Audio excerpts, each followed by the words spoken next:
Yeah. Good morning, Service Good Alliance morning. community. How you Howdy. doing, Jason?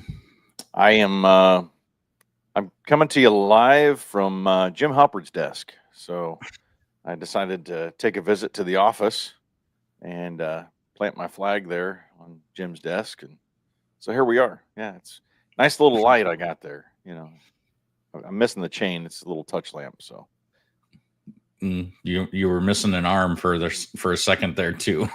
and I got a weird halo effect, like Yeah, that's live. just because you're an angel. It's all about the live. All about the live. Yeah, it works. Well, I hope everybody out there had a great weekend. I had a pretty good weekend. Yeah. How about you? Did you have a good Not weekend? bad. We had church Sunday and had several friends over Sunday night and played some card games, and it's a good day. Good day. Yeah. Good. Went for Well, a nice today, long motorcycle ride on Saturday over into Perryville, Missouri. There's a veterans memorial over there that if you ever get to Perryville, Missouri, you got to check it out. Guy was a Vietnam vet, and when he came back from Vietnam, he bought a bunch of farmland, and one of his dreams was to build a memorial. So it's got, an exact replica of the Vietnam Wall and several other memorials that are there in DC. And he's got a nice museum and a gift shop, and like you would never think this nice of a facility is in the middle of a cornfield in Perryville, Missouri. But it's one of 12 sites in Missouri that are geared towards veterans memorials. So, a little fun fact for you there. So, you can get a nice. passport and actually go to every one of them and get them stamped. So, it gives you a nice little challenge there. So, yeah, That sounds pretty cool. I'll have to check it out sometime. yeah, it's neat. Very, very worthwhile checking out. There's about 10 or 11 of us that rode over there. Rode about 150 miles on Saturday over to there and then back, and it's a good day. So, good weekend. You asked. Hey, I did. Sounds great. I don't know if you can hear the thunder. We're getting a nice big thunderstorm right now. So raining pretty good here in Southern Illinois. It is up in Northern Illinois too. Yeah. ChatGPT is down today. Like it's off and on. I keep it open because I use it quite a bit throughout the day. And yeah, they've got some challenges today. It's interesting. Yeah. All tech has challenges. Really? Nah. Well, today we're talking about how smart companies recruit before they need people. That we are tackling one of the biggest blind spots in the appliance repair industry with this one. And why the strongest companies recruit before they actually need people. Not many people do this. No. Yeah. So you had made mention about my hat earlier. I'm always looking for swag, and I'll represent you on here. So, Jeremy,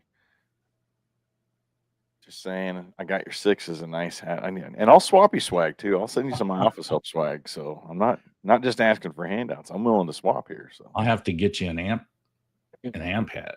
That would be cool. Amped up. I would wear an amped up hat. Yeah. There you go. I'll get That'd you be one. A good one. I like I'll it. get you a light up one, like my sign behind me. Now we're talking. Like, yeah, that would be cool. I'd wear that. And the next PSA or ASTI that we're at, we need to share. Yeah, you're giving me ideas, bro. Yep. All right. Well, if you're new here, we do Bible and business, and so we're gonna pray us in here real quick. So I'll pray us in, and you can take the verse, and then we'll get going. All right. Dear Heavenly Father, I want to thank you for the opportunity to do this podcast, and so that we can all learn. And I pray that we reach all the people out there that need to learn about this topic, and hope that it really helps, and that your word speaks through us. And I ask that you be with all the listeners and those who watch later, and bless their business, bless their families, and bless their customers. It's in Jesus' name I pray. Amen. Amen. All right. What do you got for a verse today? Well, we're going to go with Proverbs 22:29, which says, "Do you see someone skilled in their work? They will serve before kings." It's an interesting verse, that's for sure. I think a good translation for business is that excellence attracts opportunity. Excellence attracts the right employees, and excellence attracts people who want to be part of something bigger. And that your A players join A teams, and eventually the B and C players will weed themselves out. So, yeah, so let's talk about that today. And yeah, recruiting before you're desperate, I think, is another sidetrack that we can title this. How smart companies recruit before they need people. Also, recruiting before you're desperate. Yeah. That's how most people do it, right? I've been thunder? there. I'm sure you guys have been there. Can you hear the thunder? No. Like, it's loud. I use a app called Crisp, and it cuts out all the background noise and stuff. So, yeah, I guess it's doing a really good job today. Oh, I haven't heard anything. Yeah, so. Good. Okay. If you lose me, you know why now. Yeah. Well, let's talk about this reactive hiring problem that you just mentioned. Why is it that most owners only start hiring when a tech quits, or when they're booked 7 to 10 days out, or when their volume really spikes? Why is this not part of a plan? A strategic plan. We this whole month we're talking about goals, right? We talked about business planning last week, and this needs to be part of your ongoing constant plan for your business if you're looking to grow it at all. I know for me, when I really need someone, it's already too late. I should have already hired that person before I should have had the foresight to know that I'm going to need someone and hired them at that point, and then train them up so that when I absolutely need them, they're off and running. And pretty much always have hires in your back pocket. Have that list of people to recruit. There's nothing wrong with going out there and seeking someone for positions, even if you're not actively hiring at that moment. Because at least you have the resumes, and at least you've gone through some interview processes, and you know that when you need someone, you've got that list. You can start making phone calls and say, "Hey, are you available?" If your company is that attractive, then they're probably going to be available. They're still going to be interested, even if they do have another job. At that. I was told one time a third of your time should be recruiting, a third of your time should be marketing, and the other third of the time is working on your business. I think it's always working on your business, but a third of your time, so a third of your day, think about that. If you just split your day up into a third of your day should be working on recruiting. That's a lot of time when you think about it. That's a lot of time. So I don't know. You can smell a desperate hire from across the way, and I think so can your customers. I remember many times just getting into that, man, I've got a big rewire coming up, so I'll just hire somebody off the cuff, and not really knowing their skills, but I can manage them, I can watch them, I can train them a little bit, and it just did not work. It was a nightmare. Same thing goes in the office. We get calls ramped up, and we think, all right, I need to hire somebody in the office just to answer my phones, and so you hire your neighbor's 30-year-old daughter who just needs a job and has no experience.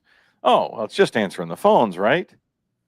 Wrong. It's more than that. That's like one of your first impressions for customers. So, yeah, I mean, how many times have we watched? I'm guilty of this, that we've hired the wrong person because we're just drowning, right? And then we regret it 15 days later, 30 days later, the same day. Yeah. You know, a quick little plug for a book, and I know we've mentioned this before, but it's been a long time. Tommy Mello from A1 Garage Door, he wrote a book called Elevate. I highly recommend that you go and get this book. Elevate is all about the hiring process and the ongoing recruiting process. And it's an excellent book for home services. You know, basically written for home services. So I think it's a great resource, and I just wanted to quickly mention that. So I agree. Understanding your capacity and how that equates so that you can predict your next hire. That smart companies know their numbers, and there's so many people out there in the trades that are running businesses, but they don't truly know their numbers. But once you know your numbers, you can forecast 60 or 90 or even a year or 5 years ahead. We just talked about this a lot in our mastermind this past Saturday, and it was like a 2-hour long mastermind, one of our longest ones we've done all year. And it was all about the forecasting and how do you plan ahead? How do you set your goals, set your priorities, and then reverse engineer it down? And we went over all these different numbers, and we even had one example given where we actually plugged some numbers in and, you know, identified that you know, one of the people in there, the numbers that they had zero growth built into it.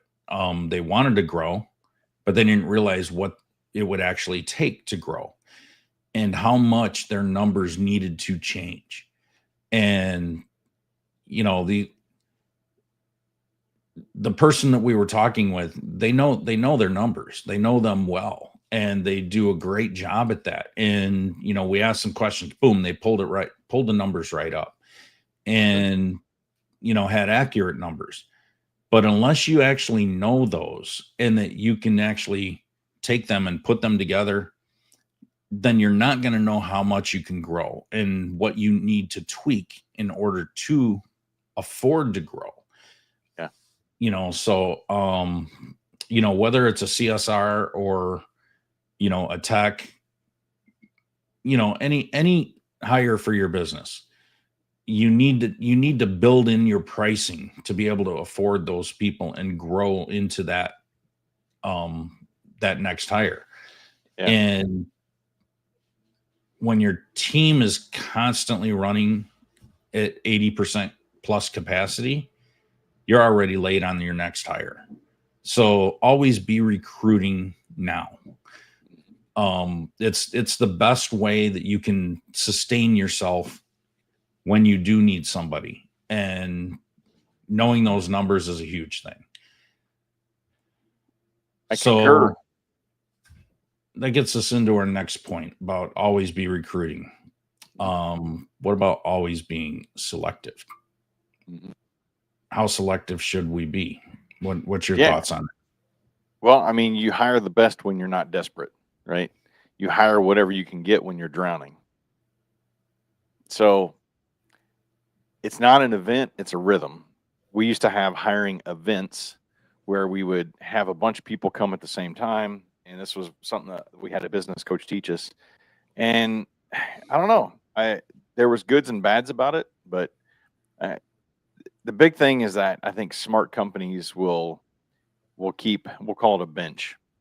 Your bench includes past candidates that you like, apprentices that are being developed, people applying even when no job is posted. That's a big one. You have people that are interested in your company, even if you don't have a job posted. What are you doing with those people? Don't toss them to the side. Don't throw them away. Yeah, I would love to have a conversation with you. It's always be recruiting, right? ABC, that's another one. ABC. There's always be closing. I don't like that one. Always be connecting is a word I like to use, and you'll hear me say quite often. But yeah, so always be connecting, but always be recruiting. A, B, it's R, not C. So I love that you said always be connecting, because yeah, I can tell you from my own experience, as well as a lot of other people that I've talked to, yeah, the best hires come within your network. yep, And you could post something on Facebook or IG or TikTok, whatever platforms you use. Go out and just ask people, who in my network knows a great candidate for this position? And you'd be amazed at how many referrals you will get. I mean, you see people coming out of the woodwork that you never thought that they'd be able to connect you with somebody yeah. that normally you wouldn't get. Another big one is people watch your culture. With the electrical business, one of my best hires I ever had came from another company, and he's like, and the whole point, he came to me. I never poached. I never liked doing that kind of stuff. But he came to me and he's like, man, I see you. I see your company. I've talked to a couple of your other guys. Sorry. And he goes, I just love the culture that you have here. I'd like to talk to you about maybe coming over and working with you. And so he was one of my best hires because he saw the culture. And it's the same thing in your office today. We try to create a really good culture in our business between our team members. So people watch, that's for sure. It gives, all these things we're talking about, it gives them a choice. Instead of panicking, panic hire, we've heard that before. It gives you choices, right? Those past candidates, the apprentices, people applying when no job is posted, like I mentioned. So, yeah, like I said, you hire best when you're not desperate. Yeah, you should always have your pipeline full. Yeah, with the right people.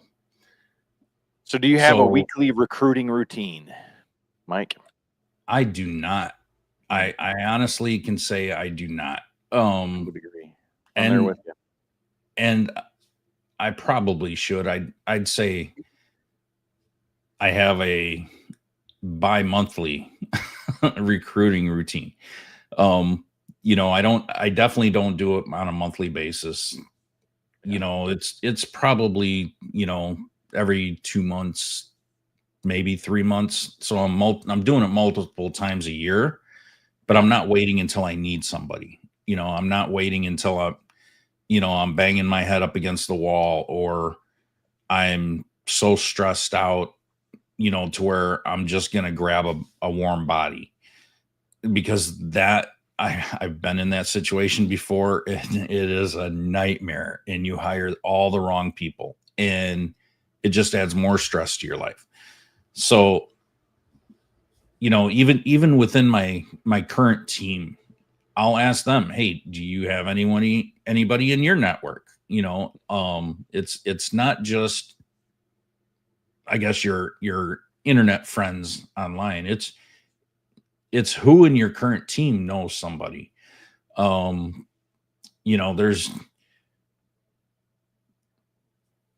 a lot of people in my industry that, and I guess this could work if you're good with your competitors. Okay.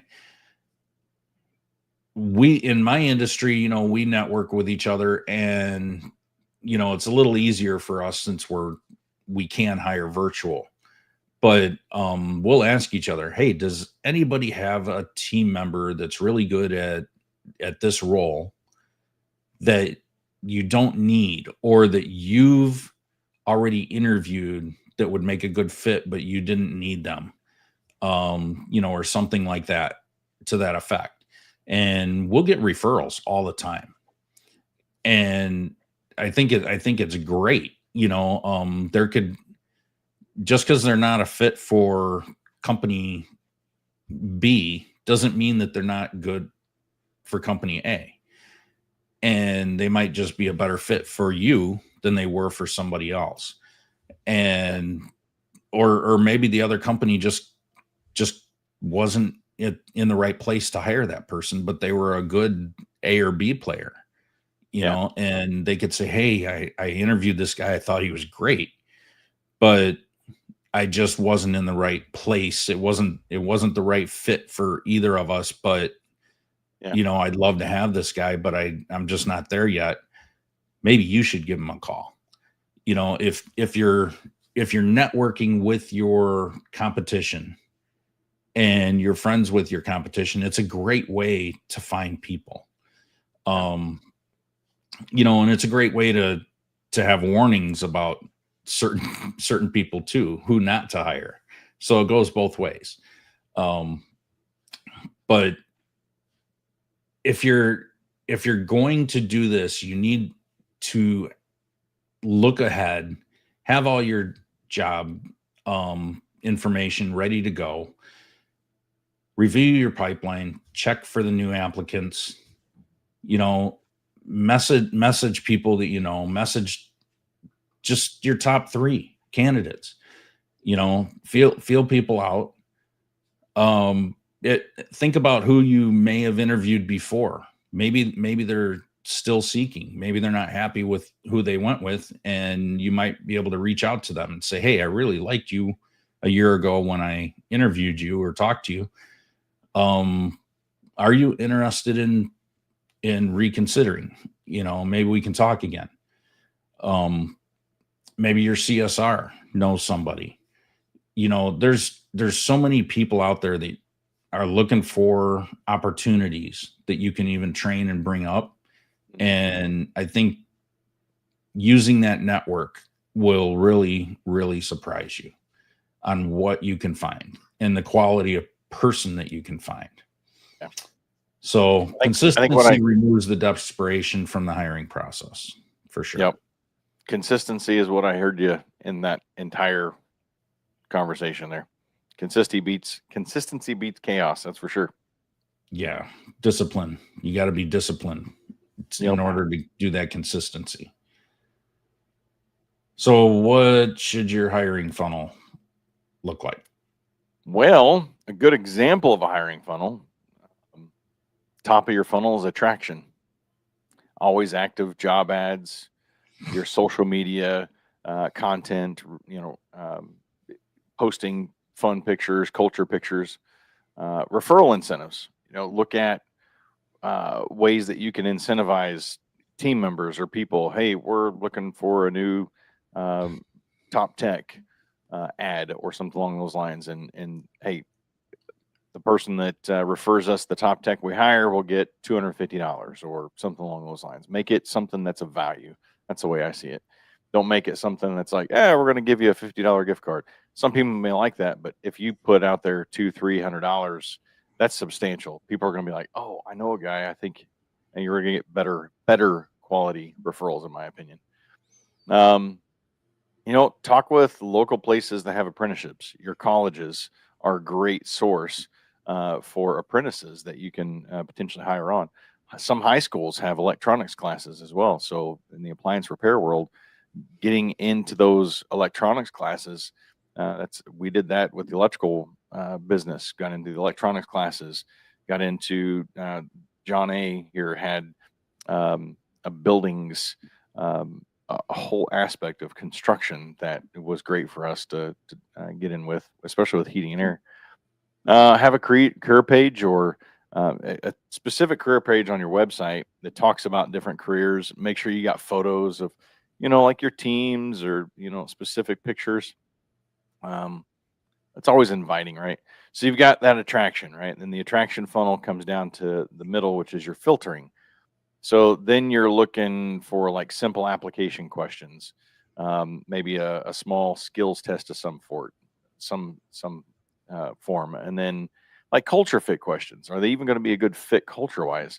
And that's where, you know, we've talked about Kajabi, and then like we had used DISC a lot for assessments. Colby assessments. Yeah. I don't know what Kajabi is, but I'm going to be Googling that later. So you got your filtering. So you got attraction, filtering, and then your next level of your funnel is your selection. So again, getting back to application questions, what are you going to ask them in that, over the phone interview or in that in-person interview? And then I always like to have other team members sit in on the interviews and ask questions too, because then you're not just getting your opinion, you're getting opinion of other team members that will be working with that person, be it in the office, be it out in the field.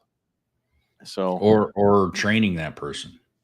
Yeah. And my second interviews always came with a ride along. I would always put them in the truck with me, and they'd come ride along with me for at least 1 or 2 calls. I would try to get at least 2 calls in for the day when they were riding along with me. I'd go buy them lunch. We'd talk. If you're going to be in a truck, or if you're going to potentially have somebody with you or in your business, I want to get along with them, right? And I think a perfect way to do that is a ride along. See if the culture is going to fit. If you got pre-built like scorecards and stuff that you can score them on, there's all kinds of ways you can do that. But and then I think one area where a lot of companies fail is they don't have an onboarding plan. I worked with a plumbing company here locally that had a great 2-month onboarding plan, and so they did all resident.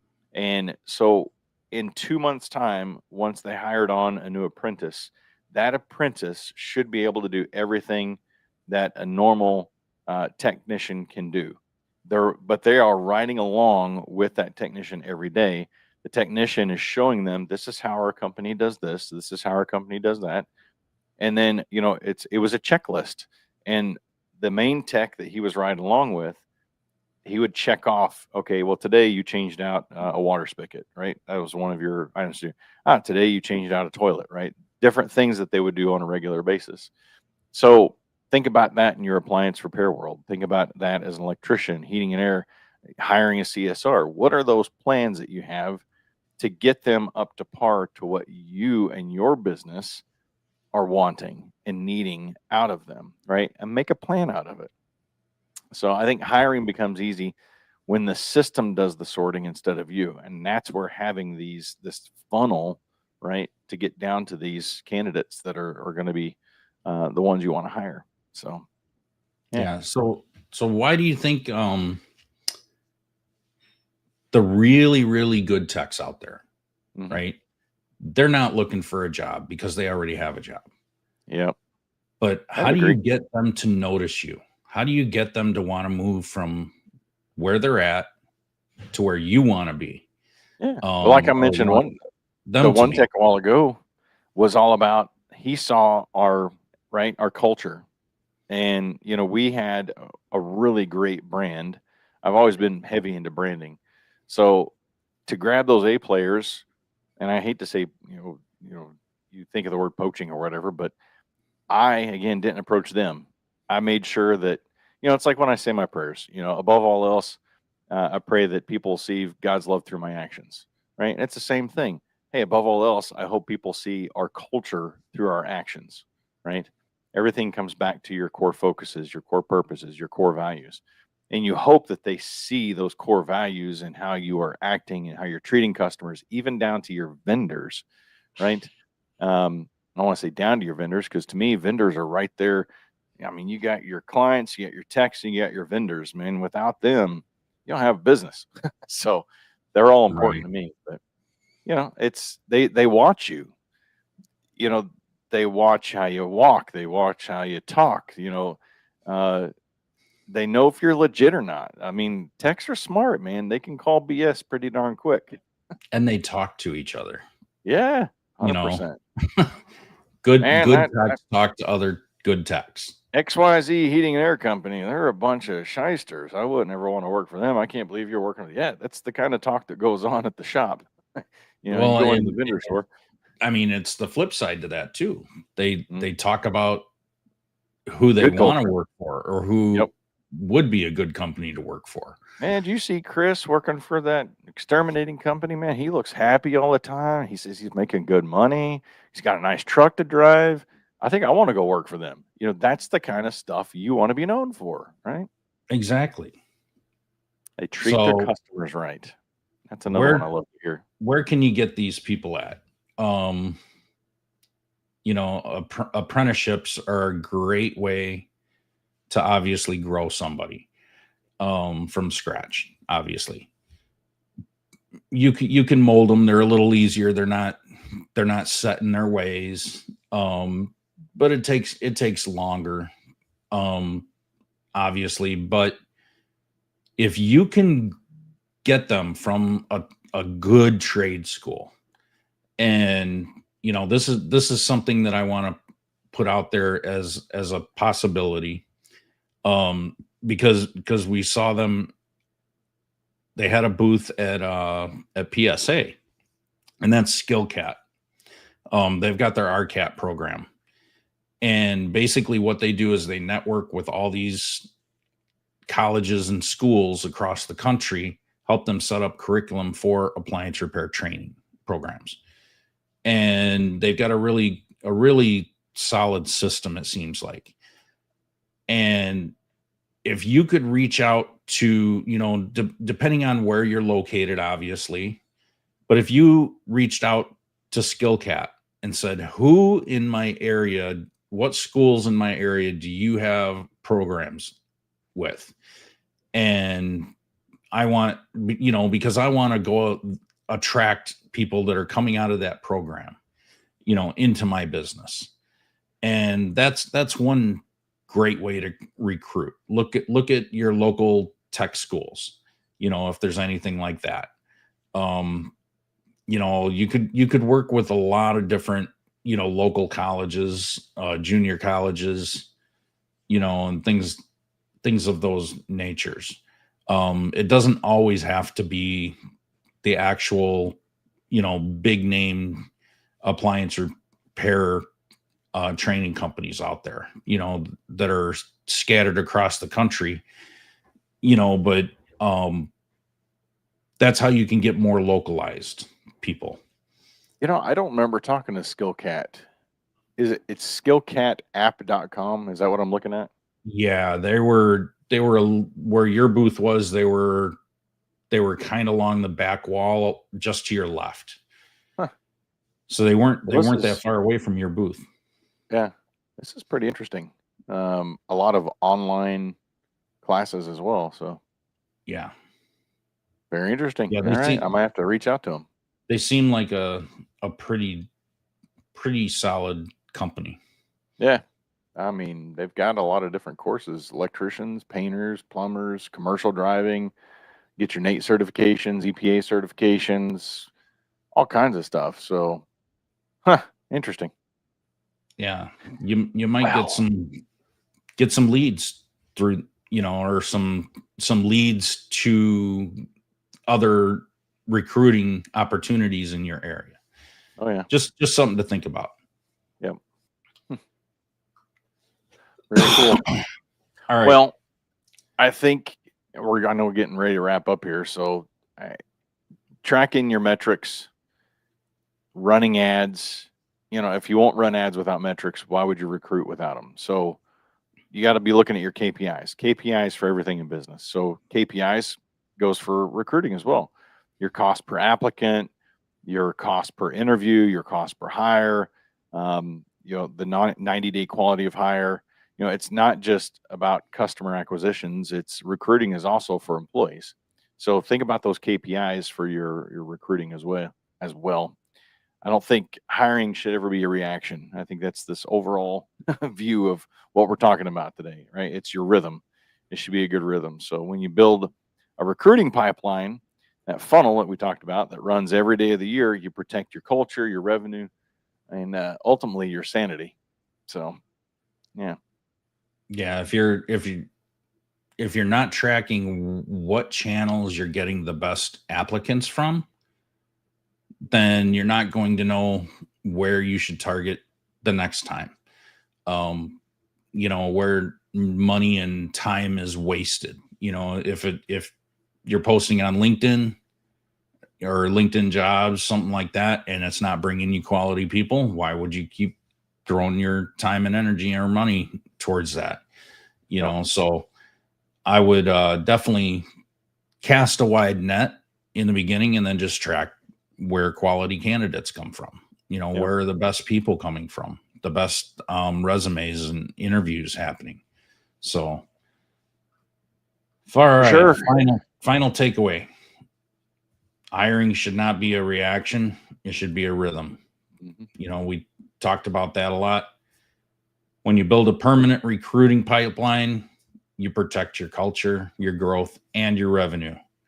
And smart companies don't wait until they're desperate. They build a bench. Yep.